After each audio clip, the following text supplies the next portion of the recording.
Hi, and welcome to Surgical Services on the Fast Track, where we interview directors of surgical services about ideas, best practices, and current events in the world of surgical services. Today we have Issue 1, Volume 1, and our guest is Time Simecek. I'll introduce Tim in a moment, but I thought I'd take a step back and explain the etymology of the name Surgical Services on the Fast Track. Fast Track happens to be the name of the Whitman Partners platform for active directors of surgical services. We know that great directors of surgical services find themselves unemployed for brief moments of time. That's a great opportunity for hiring executives to meet them and hire them quickly, but it also means they're available to comment on ideas, best practices, and current events. Let's begin. Today's guest is Time Simecek, most recently the Director of Surgical Services at New Resolute Hospital in New Braunfels, Texas. Tim has an MSN and a CNOR. Welcome, Tim. Thank you. Thank you very much. Tim, first question. On March 31st, Houston Methodist implemented mandatory COVID-19 vaccine policy for staff, giving current employees until June 7th to get the shot. The hospital is the first in the United States to require staff to get vaccinated against COVID-19. And of 26,000 employees so far, only 3,000 employees need the vaccine. What are some ways that a director of surgical services can support the end of the pandemic? Okay, well, first thing we can do, we have to lead by example. And something with what Houston Methodist has done, I'm sure they can expect some pushback. I think in order to get their mission accomplished on this, and as with anything, any changes you implement within healthcare, especially when staff is involved, is you actually, you definitely have to explain the why to what they're doing. It's our obligation to keep our patients as safe as we possibly can. And I heard about this hospital in Houston, and from what I understand, they've done a really good job as far as that. I think the last thing I saw on that, they had 99.4% of their managers that had complied, their managers and directors. So that's what we need to do. We need to lead by example. Now, in facilities where that is not, they don't have anything like that implemented, which would be everyone else at the present time, you still have to do what is evidence-based and the initiatives that's been put in front of us by the CDC, which encourage mask wearing, N95s if possible, social distancing. And the staff, I guess, they would have the right to refuse the vaccine. However, here in Texas, we're a right-to-work state. And the employer has the right to terminate employees if they desire to do so for non-compliance. No one wants to lose staff members at all. But if we lead by example, explain the why, I think we would have more success with getting staff members to comply. But as managers, we are here to do the right thing. We might need to prepare for staff shortages if initiatives like this are actually implemented across the country, and keep our game plan. But I guess to answer your question, what can we do? We have to lead by example and do what's put in front of us by our organization. Did you take a picture of yourself getting the shot or hold up a selfie with your card? Absolutely. I took a picture, I think we all did. I was one of the very first ones in my facility to get the vaccine. That's terrific. Okay, great. Okay, second question. So ortho cases are migrating to ASCs, particularly spinal fusions and disc replacements and total joint replacements. How can a director of surgical services prevent in the hospital prevent the flow of these cases to ASCs? Pretty simple answer to that, I think. Well, I know what we have to do is make our facilities the place that these physicians want to work. There's going to be business that migrates to ASCs, especially in this time where you're finding more and more physician-owned ASCs or something that they have interest in. I think you really find that among the ortho service lines and also outpatient cardiac cath. One thing that I think we can do is encourage block time. Offer that up to these docs. If they have it, they will probably show up, hopefully with good utilization. But there are a certain number of procedures that'll be done in the ASCs, and there's some that really have to be done in the hospital related to different comorbidities. And I think if you have block time set up with these physicians, they will bring the ones that need to be done in the hospital to the hospital. And these guys don't want to travel back and forth across town either. So when they do that, they're probably, we would hope that they would bring you a lineup. And that would improve the utilization within the hospital. But yeah, what we need to do, there are cases that are going to go to the ASCs. There's no doubt, but we always need to be planning on how to backfill that. But with the docs that are already there, if you give them a solid team, you give them consistency, you give them efficiency, they're going to want to work there. I've had several physicians here recently, a couple in particular that were ortho physicians, and they preferred working with us over their own ASC. To your point, Tim, about that there just is a flow to ASCs. You can't help but acknowledge that the ASC industry is growing. What I heard that hospitals are doing now is, if you can't beat them, join them, right? And Right. Partnering with the ASC management companies to have that ASC, whether it's an HOPD or it's an ASC in the parking lot of the hospital. Right. What is the most effective way to improve block utilization? Once you've got it, once you're giving it out, how do you improve block utilization in your experience? Well, if you have a physician that is not utilizing his or her block to the fullest extent, the first thing you have to do is find out why. Yeah, are they being pressured by their group to go to the ASC? I had a situation not too long ago also where we had a doc that had block time every week, but every other week he was not utilizing it very well. Come to find out, he had block time across town at a competing hospital at the exact same time. Oh, wow. So once you find out the why, why they're not using it, then you can look at ways to make adjustments to increase that compliance, and also let the physicians know where they stand. These guys, they're busy, these doctors, and they're going to and they are not paying attention. But most doctors are pretty frugal, pretty prudent. So at least that's been my experience, with a few exceptions. But if you let them know where they stand with their compliance, they will more than likely step up their game to improve. And it just may be making adjustments. If they're not utilizing, at least 70% every week, let's say they have every Wednesday and they're utilizing 55%, for instance. See if there's a possible way that you could get them to go every other week. And then that'll open up some time to backfill for incremental growth. But the last thing you want to do is take away block time, because if you take away their block time, that's a very punitive action. They're going to tell all their friends about how difficult that our facility is to work with. We want to take what we have and improve on it and make it better. If a doctor is blocked out from 7:30 to 3 p during prime time, but you find out that he's bringing 3 procedures a day, how about suggesting to that doc, let's move you to 7:30 to noon, and we will be very, very efficient to get you out of here by then. And you actually need to be efficient, because what you're going to turn around and do then is offer that noon to 3 or noon to 5 to another physician. You need to make sure that they get started on time, or you're going to have another problem on your hands. But yeah, let the docs know, try to improve, make adjustments, get them compliant. Don't run them out of the facility.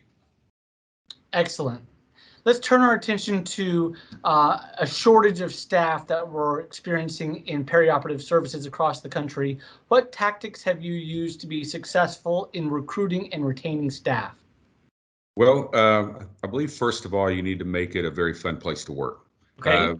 Make nurses want to work there because they will tell their friends, and especially and they're not going to tell their friends that aren't good high performers. They're going to tell the friends that they want to work with. The other thing that you can do is establish a good relationship with your recruiter. That is so important, especially in systems that have multiple hospitals and you have one recruiter recovering for the OR service line throughout.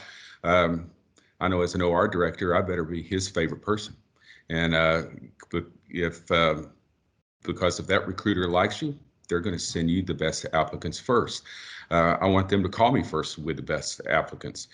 Then when you're interviewing is very important. I like to do a phone interview first of all with anyone that I'm thinking of bringing in. Then whenever I bring them in for an interview, we do peer interviews, and I let the staff peer interview without me. I think that really promotes transparency. They're not going to say anything just because I'm in the room. But I'll let the staff interview, do the peer interview, and then when they're done, I want to walk that applicant around the hospital, and that's where I gotta be a salesperson at that time.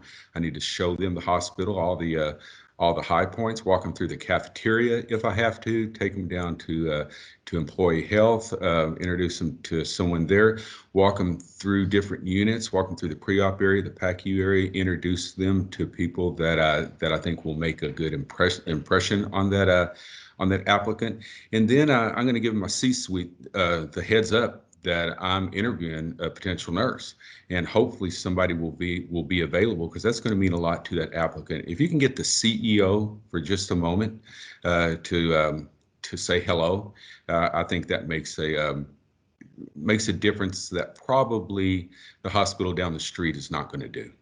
But I have to sell the facility at that time, and that's what I make sure that I do. Now, if we've hired this employee, I don't need to wait till they show up to work to go say hi to them. I need to call them during the onboarding process, make sure that everything is okay, make sure they're still coming, of course, too, but make sure that everything's good. Let them know how excited I am, or we are, that they are joining, quote, the team.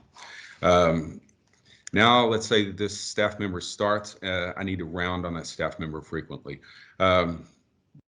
We've always had, I've worked in places where we did 30, 60, 90-day rounding on new employees, but that is not near enough. During that first week, that first couple of weeks, I need to try to touch base with them every single day, asking what's working for them, what's not, how they're feeling about everything. Again, let them know how excited I am, or we are, to have them as part of that team.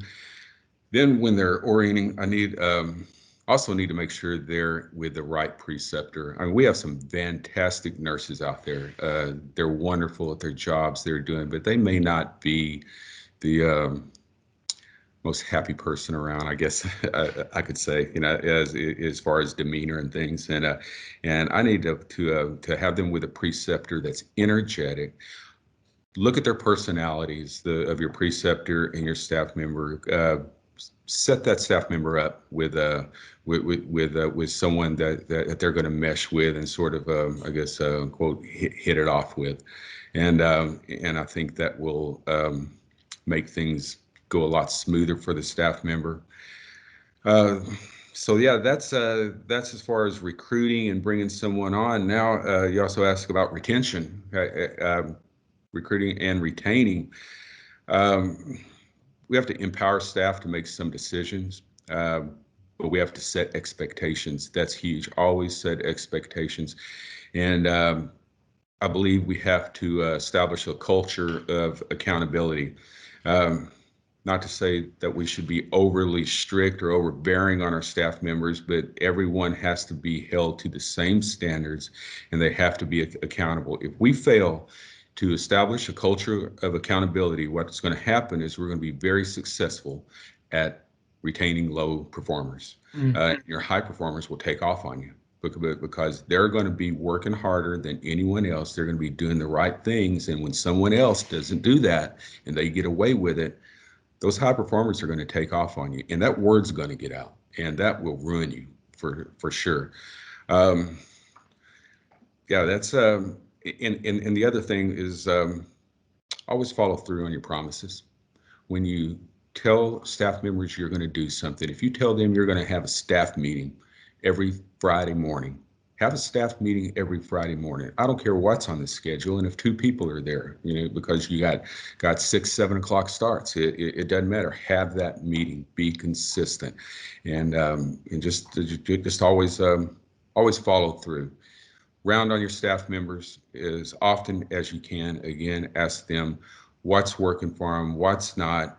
Ask them if they want to recognize other team members. They love that. They absolutely love that because there is some recognition there, and they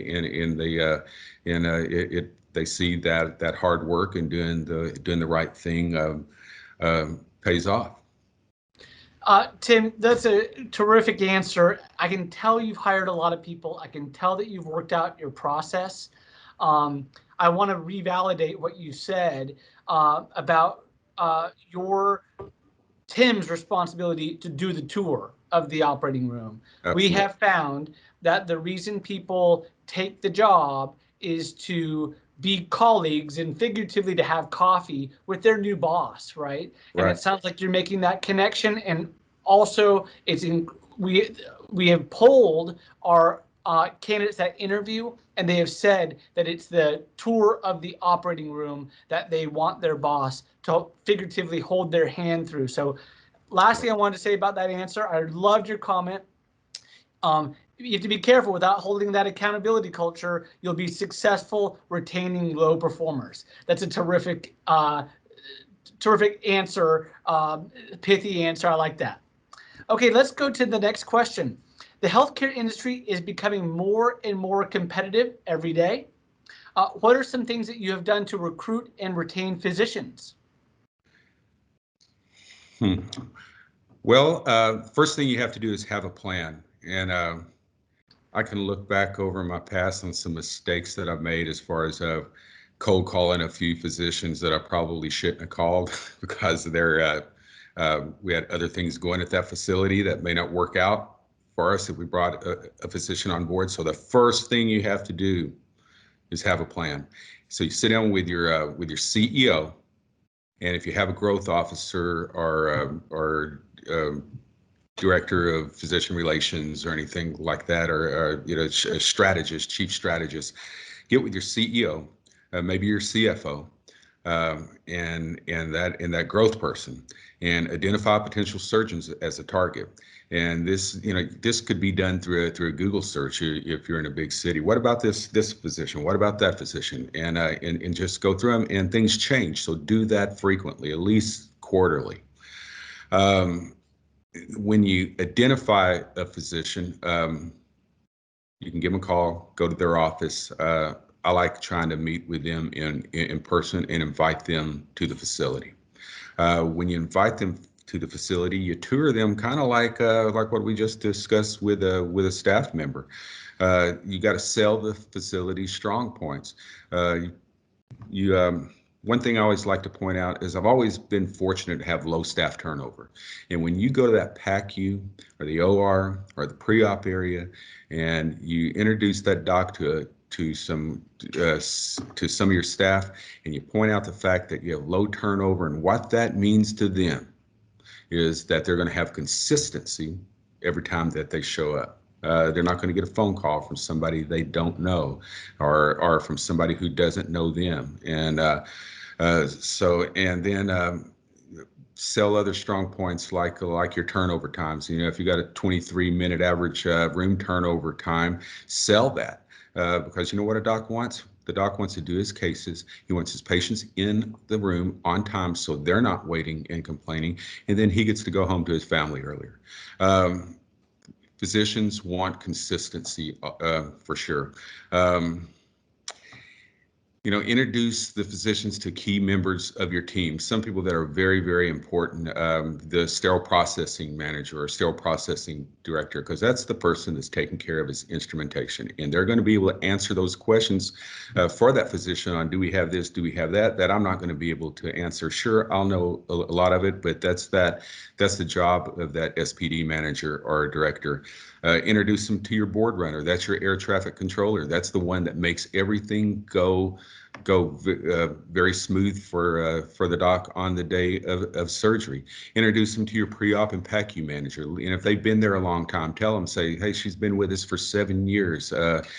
Does a great job for us. Our patients are extremely happy. Our Press Ganey scores are 90% top box if that's the case. And this person is directly responsible for that, and that'll make your your pre-op PACU manager feel well as well. Introduce them to your OR manager. And the one person you need to introduce them to, and that's going to make a huge difference, because this is maybe the most important person in your department, especially if you have this on site, and that is your surgery scheduler.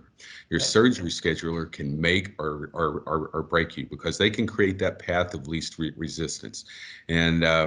And have that surgery scheduler. It's not a bad idea to have them call that physician's office and say, hey, your doc's thinking about working over here, and I wanted to introduce myself, and let her build those relationships. Because if you look, I know where I live, San Antonio, and I worked in Austin. Physicians worked at different facilities. Very seldom did we have one physician that only worked at this one hospital, right? They'll tell their scheduler, hey, call, we're going to put Miss Smith on the surgery schedule for next Thursday. Well, that surgery scheduler in his office is going to call, again, that path of least resistance. Okay. And if it's not your hospital, if you got problems with PAT, if you got problems with your surgery scheduler, then you will lose volume. You will leak volume out the door. So make sure that surgery scheduler knows that doc and gets to meet that doc, and then does a follow-up call to the office and builds relationships. Again, I think I mentioned PAT a minute ago. Sell that pre-admit testing. That's where it all starts. And that is the patient's, maybe with the exception of admitting and registration, but that PAT area, and I'm a proponent of high use of pre-admit testing anyway, because that really decreases your same-day cancellations a lot, and gets your procedures started on time. But anyway, I had to ramble there. But make sure that doc knows, gets introduced to your pre-admit testing, because that's where it all starts, and that will really build confidence in your facility. All the things I mentioned, I think if you just go through those steps, will build confidence. What you want to do is you need to build the confidence in your facility from that doctor, get their interest up. Justify to them at that point why it makes good business sense, or why you think it makes good business sense for them to do work at your facility. Make them want it, and then close them on it. Just ask them, hey, when can we start the credentialing process? We're excited to have you, and then follow up with them, because if you don't follow up, the hospital down the street is. I like the comment that you made about the doctor's surgery scheduler being the conduit into and getting that relationship started early. That's a good insight. Right. Accreditation surveys seem to be a source of anxiety amongst healthcare organizations, Joint Commission, even especially in my experience, AAA, HC also. What strategies have you put in place to be ready when the survey is coming? Well, we should always be ready. Our purpose as OR directors are, as healthcare workers, period, our purpose is not to pass a survey. Our purpose is to keep our patients and our staff healthy and safe, and provide exceptional care to our patients 100% of the time, not just for the month before the window of Joint Commission and until the survey's over. When it comes to being ready, you got to let your staff know again. I keep saying explain the why, but that's so important to me. Explain the why to your staff. and make sure that they understand why you're doing certain things. This is all evidence-based practice. This is stuff that keeps patients safe. This is stuff that keeps patients healthy, not only things that keep hospitals accredited. I see so many facilities that a month before they hit the window, they are going through complete panic. But it's our obligation to always do the right things for the patient and staff. One thing that I do is I keep a readiness checklist, and it's something that I've taken with me from other places, and I add to it as different things get brought to my attention, but it's just a readiness checklist, things that we would look for weekly. It's the same thing if people are listening to this, they have probably used a similar checklist right before the survey comes, and they do like a weekly drill on it. This is something that should probably be done at least weekly, 100% of the time. And sometimes I do it. I like to do it, but I also like to take that checklist and put it in the hands of my staff members, because that opens their eyes and they get used to seeing stuff. Their eyes get trained. So when they're walking down a hallway and they see that stretcher in front of the fire alarm pull station, they know it's not supposed to be there, and they will get it out of the way. They see extension cords in the room, or things like that. They learn what to look for, and then they own it. And it's not just clinical stuff; it's environmental care things too. But that walkthrough should be done.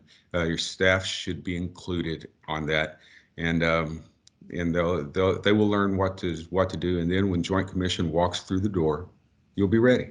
You won't be panicking, and you can be confident. I like what you're saying there about training the mind, because once it's starting to be trained and it's ingrained, then people's brains will turn on and their radar will be tuned in to seeing those things as they're walking down the halls where they might not have otherwise. Right. Tim, thank you. That concludes today's episode of Surgical Services on the Fast Track. Tim, thank you very much for your insights. Thank you. If you're a hiring executive and want to meet Tim or other Fast Track candidates, please call me at 503-866-9497. Good luck and keep up the great work. Thank you. Have a great day. Tim, you did a great job. And so we're going to cut this right now, and we're going to make sure that my recruiters have access to it so that we can have our hiring executives see you and see your insights. And we think it's going to help you with speed to hire. Anything that you want me to know? No, I think that's it. You liked it? It was good? Oh, you did terrific, Tim. You did terrific. And so my team will know. It probably is going to come out tomorrow, right? Because it's a little late in the day and we've got a big thing that we're doing this evening. But tomorrow they're going to say, so is Tim, I know that you've been talking to my team, but they're going to say, is Tim just San Antonio? Or are you relocatable? Are you considering things in Dallas and Arizona and El Paso? What I'd really like to see, Josiah, what I want to do is I hope you run across some interim stuff. That's really what I'd like to do. And I think we've mentioned that. I would, we like our home here, and don't really want to sell and move at this point. I've also, if it's not too far away, I've got several friends who are directors who are weekend only husbands or wives, And I don't necessarily mind that. I would be interested in Austin again.